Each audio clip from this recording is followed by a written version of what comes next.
I showed up at my parents' 40th anniversary dinner. My aunt snapped, "Don't touch the lobster. That's for the real family." My cousin smirked, "Yeah, $5,000 dinners aren't for freeloaders." I just smiled, took a bite, and walked out. They used my card for that reservation. I reversed the charge. Later, they opened my gift and froze. I'd canceled the family cruise I booked. Then 83 missed calls hit my phone. I was the one they called for bailouts, for loans, and never got repaid, for birthday parties and emergency rent. And I let them do it, thinking it was just what family did. When my parents' 40th anniversary rolled around, I figured it was my shot to show some gratitude, to do something nice for the people who had at least tried to give me a decent start in life. So, I booked a private room at one of the best waterfront restaurants in the city. Crystal glasses, white glove servers, a view of the base so stunning it felt like a painting. The reservation alone set me back $5,000, but I told myself it was worth it. I walked in a bit late, having had to wrap up a client call. The table was full, my family already seated and chatting, the clatter of silverware against bone china echoing off the polished walls. My seat right in the center was conspicuously empty. My Aunt Karen, the self-appointed queen of the family, glanced up as I slid into the chair. Her mouth tightened for just a moment before she plastered on a smile. I reached for the lobster platter in the center of the table, the crown jewel of the spread, when Karen leaned over, her voice dropping to a sharp, cold whisper. "Don't touch the lobster," she said, her eyes narrowing. "That's for the real family." I froze, my hand still hovering over the polished silver tongs. For a second, I thought I'd misheard her. Then, from my left, my cousin Jake snorted, leaning back in his chair with that smug, frat boy grin he never outgrew. "Yeah, $5,000 dinners aren't for freeloaders," he added, swirling his wine glass like some knockoff Gordon Gekko. I looked around the table, feeling the heat creep up my neck. My sister Amy, who I'd helped cover 3 months of mortgage payments last year, looked away, suddenly very interested in her scallops. My Uncle Frank, the one who had called me last month begging for a bridge loan to keep his failing landscaping business afloat, was chuckling quietly, his eyes glued to his plate. Even my parents, seated at the head of the table, didn't so much as flinch. For a second, I felt like I was floating outside my body, looking down on this twisted scene. These people, my flesh and blood, had just cut me down at a table I paid for, at a dinner I arranged, in a room reserved under my name. They had the nerve to treat me like an outsider, a second-ass guest at my own damn party. I let out a short, bitter laugh. Slowly, deliberately, I reached down, grabbed a massive chunk of lobster, dunked it in the drawn butter, and bit down, never breaking eye contact with Jake. I chewed slowly, savoring the rich, buttery taste, feeling the weight of their shocked stares. I set the napkin back down on the table, pushed my chair back, and stood up. Without another word, I turned and walked out, the echoes of their whispers following me into the hallway, down the polished marble steps, and out into the warm night air. I slid into my car, the leather creaking under me, and just sat there for a moment, gripping the steering wheel. My heart was pounding, my mind racing, but a strange icy calm settled over me. They wanted to draw lines. Fine, I'd make those lines permanent. Before I even pulled out of the parking lot, I called my bank. The entire dinner, all $5,000 of it, was on my card. One short call later, the charge was reversed. As I pulled into my driveway, a second thought hit me and a slow grin crept onto my face. The family cruise I booked as a surprise for my parents. A 7-day luxury trip through the Caribbean, private suites, full excursions, the whole 9 yards. I walked inside, dropped my keys on the counter, and pulled up the confirmation email. A few clicks, a quick chat with customer service, and the $20,000 booking vanish from their manifest. I watched the cancellation confirmation slide into my inbox, feeling lighter than I had in years. By the time I poured myself a whiskey and settled into my armchair, my phone started buzzing. My sister's name flashed on the screen, then my aunt's, then Jake's. The notifications piled up like a slot machine hitting a jackpot. 83 missed calls by morning. And this was just the start. I expected fallout, but I didn't expect it to hit so quickly. By the next morning, my phone looked like a battlefield of missed calls and angry texts. I ignored them all, poured myself a fresh cup of coffee, and sat down at my desk, feeling a calm I hadn't felt in years. It was like cutting a weight loose, letting it drop into the ocean, and watching the ripples disappear. The first to crack was my sister Amy. She showed up at my door around noon, her face flushed, eyes darting nervously like a kid caught stealing. She had her 3 kids in tow, who immediately started roughhousing in my foyer, knocking into the side table where I kept the only family picture I hadn't packed away. A photo of my boys from before my wife shattered everything. Amy wasted no time. "Matthew, what the hell happened last night?" she blurted, her voice tight. "The restaurant said the reservation was canceled and the card didn't go through. Mom was so embarrassed we had to pull cash just to cover the wine." I leaned back, sipping my coffee, and watched as her kids started tugging at the throw pillows on my couch. I let the silence stretch out, watched her squirm, her cheeks turning a deeper shade of red. "Oh," I said finally, setting my mug down. "Must have been a misunderstanding. Maybe the real family should have handled it." Her mouth fell open, eyes wide as if I had slapped her. For a moment, I thought she might actually apologize, maybe even show a flicker of shame for the way they ganged up on me. Instead, she straightened, trying to regain some of that smug superiority I'd gotten so used to over the years. "That's not funny, Matthew," she shot back. "Mom and Dad were humiliated.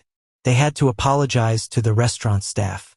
Do you have any idea how expensive that place is?" I leaned in, locking eyes with her. "Yeah, I do. I booked it." She opened her mouth, then closed it, the realization slowly dawning on her. I stood, crossing my arms. "And while we're on the topic, you might want to check your email." She frowned, fumbling with her phone, her thumb flying across the screen. I watched as her face palled, the color draining from her cheeks as she found the cancellation notice. The family cruise, the one I'd booked as a surprise, the one they probably already started bragging about to their friends, was gone. "Matthew," she whispered, her voice suddenly small, fragile. "Why? Why would you do this?" I stepped closer, my voice cold, the years of pent-up frustration sharpening every word. "Because I'm done. Done being your safety net. Done being the family ATM. Done pretending we're something we're not." Her kids had finally stopped wrestling and were now staring up at me, their small faces full of confused, wide-eyed silence. I met her gaze one last time. "Now, if you'll excuse me, I have a meeting."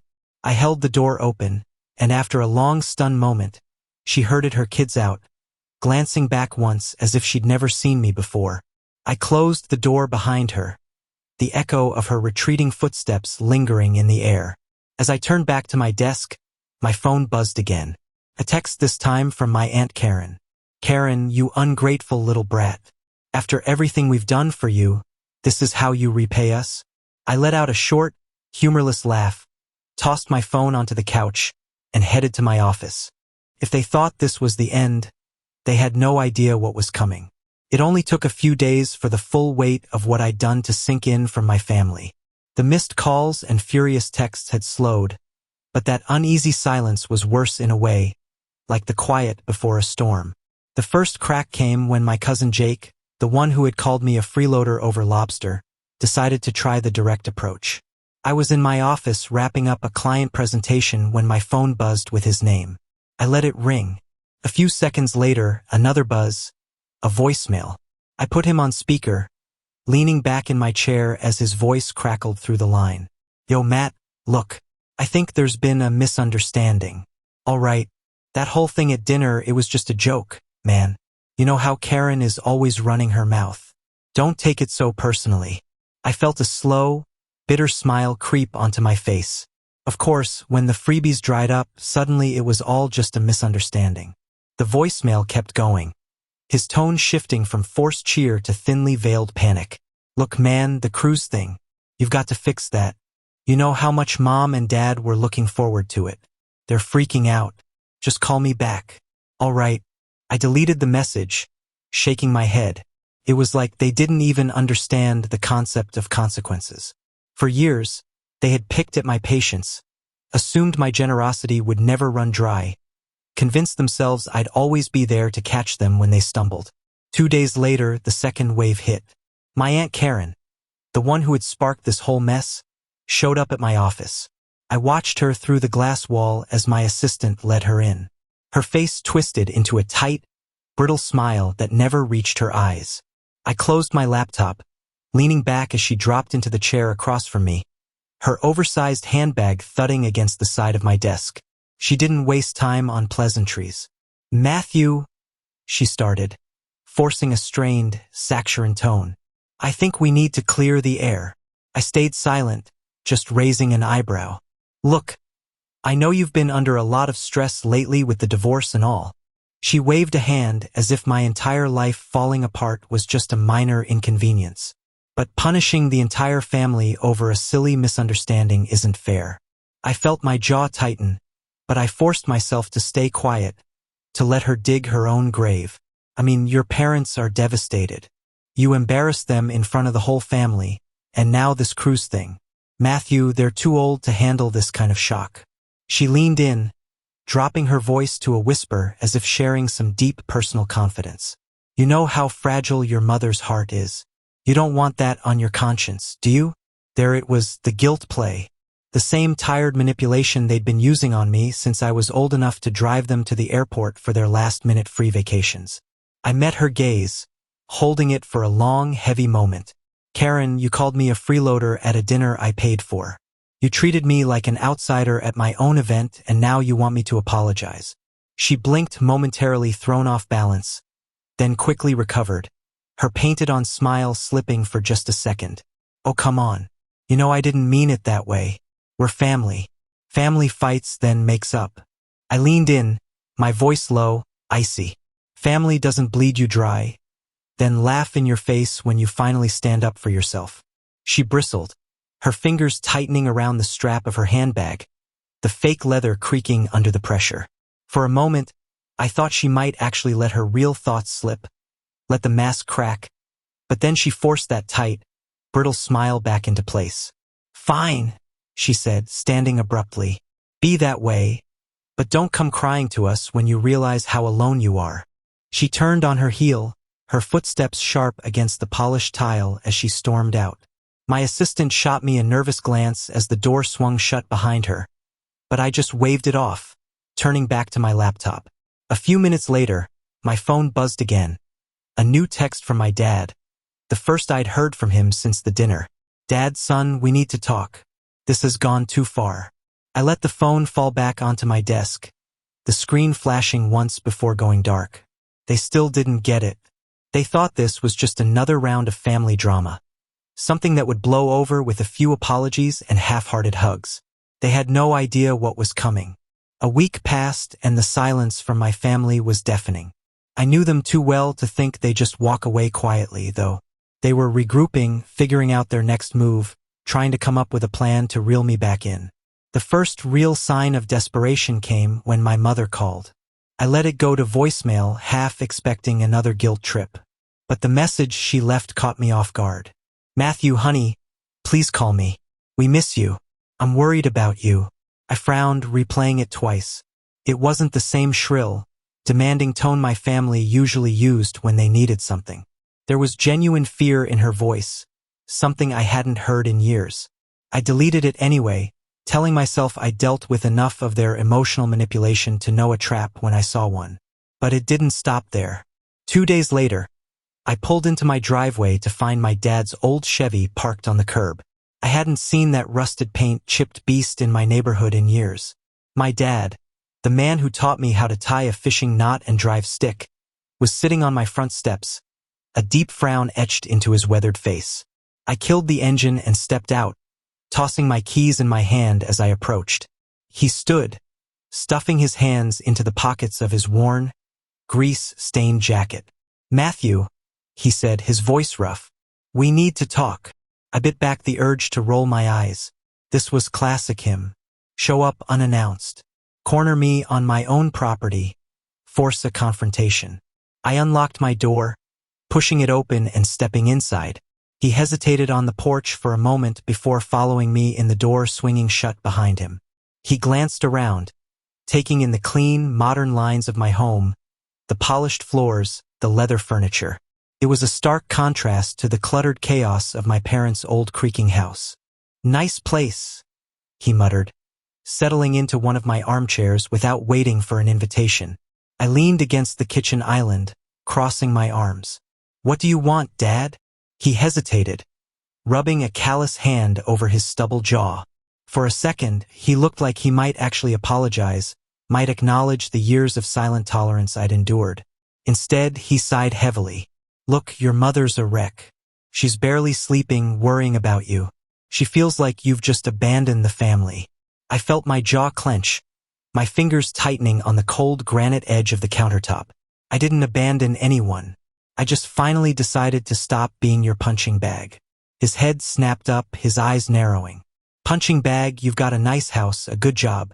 We never asked you for anything you couldn't afford." I let out a bitter laugh. "You've been treating me like a walking ATM for years. You think I didn't notice all the loans that never got paid back? The guilt trips, the passive-aggressive digs at every family gathering?" He stood abruptly, his face reening. "We're family, Matthew. We help each other. You've got all this," he said, gesturing around my living room. "And you're going to deny us a little help when we need it?" I pushed off the counter, stepping closer. "I'm not your safety net, Dad. I'm not your retirement plan. I'm not the backup for every bad decision this family makes." He stared at me, his face a mix of anger and something else, something like fear. For a moment, I thought he might actually swing at me like he had once when I was a teenager, and I dared to talk back. But then his shoulders slumped and he let out a long, shuddering breath. "Fine," he said, his voice suddenly small, almost defeated. "Fine, if that's how you want it." He stepped around me, heading for the door. Just as he reached it, he paused, one hand on the doorknob. He said without turning around, his voice tight. "Money isn't everything, Matthew. One day you're gonna wake up and realize you've pushed everyone away." I didn't bother responding as the door clicked shut behind him, his heavy footsteps echoing down the steps. I watched from the window as he slid back into his battered Chevy, the engine growling to life before he pulled away, leaving a faint trail of smoke in his wake. I stood there for a long moment, the house suddenly feeling too quiet, too big. I wanted to feel relieved, free, but instead a strange hollow ache settled in my chest. The kind that only comes from finally cutting the last thread, holding you to a past you should have walked away from years ago. But there was no going back now.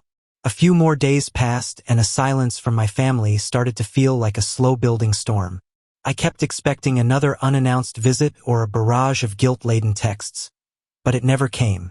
Instead, the fallout found me in a way I hadn't anticipated. It started with my Aunt Karen. I was at the gym halfway through a brutal set of deadlifts when my phone buzzed on the bench. I ignored it at first, but when it kept vibrating, I finally dropped the bar, swiped my towel over my face, and checked the screen. "Karen, it's pathetic how you're acting. Turning your back on family. Shameful. Everyone knows you're just bitter because your wife left you." I stared at the message, the words searing into my brain. It was classic Karen. Take the lowest, most painful part of my life and twist it like a knife. I pocketed my phone, my hands shaking with barely controlled anger. But it didn't end there. When I got back to my car, there were 3 more texts. "Jake, heard you're still sulking. You've always been weak. That's why she left you. Amy, Mom's been crying for days. I hope you're proud of yourself. Karen, again, you might have money, but you'll always be alone." I gripped the steering wheel, the leather creaking under my fingers. They were trying to corner me, back me into the emotional trap they'd used for years. But this time, something in me had finally snapped. I wasn't the broken, guilt-ridden fool they thought I was. I went home, poured a glass of whiskey, and sat on my back porch, the evening air cool against my skin. I scrolled through the old family group chat, the one I'd muted months ago, and saw that the gossip had already spread. They turned me into the villain, the selfish son who cut his family off for no reason. The bitter divorce who lashed out because he couldn't handle his own failures. I took a long, slow sip of my drink, feeling the warmth spread through my chest. I had one last card to play, and it was time to lay it down. I opened my laptop and pulled up my trust documents, the ones I'd had drawn up years ago when my business first took off. I'd always planned to leave a significant chunk to my parents, to help my sister's kids with college, to set up a fund for the whole family. It had felt like the right thing to do, a way to take care of the people I loved, even if they didn't always deserve it. I clicked through the pages, my cursor hovering over the line that listed my beneficiaries. Then, with a few quick keystrokes, I erased every single one of their names. My entire estate, every penny, would now go to charity. I sat back, my heart pounding, a strange, exhilarating mix of freedom and finality washing over me. They had pushed me to this point, had taken every ounce of kindness I had, and twisted it into something ugly. I closed my laptop, downed the rest of my drink, and watched the sun sink below the horizon, the sky burning with the last light of the day. As if on cue, my phone buzzed again. Another text, this time from my father. "Dad, enough. Come to the house. Let's fix this." I let the message sit there unread, the screen slowly dimming as I set the phone aside. They thought this was still a game, still a cycle of blow-ups and apologies, of harsh words and reluctant hugs. They thought I'd come back like I always had, my head bowed, my pockets open, my heart still willing to forgive. But they were wrong. A few days after my dad's message, the final play came. It was a Sunday morning, the kind where the sunlight spills through the blinds and the world feels unnaturally calm. I was halfway through my second cup of coffee when my doorbell rang. I opened the door to find my parents standing on my porch. My mom clutched her purse with both hands, her eyes red and puffy, while my dad stood stiffly beside her. His jaw set, the lines on his face deeper than I remembered.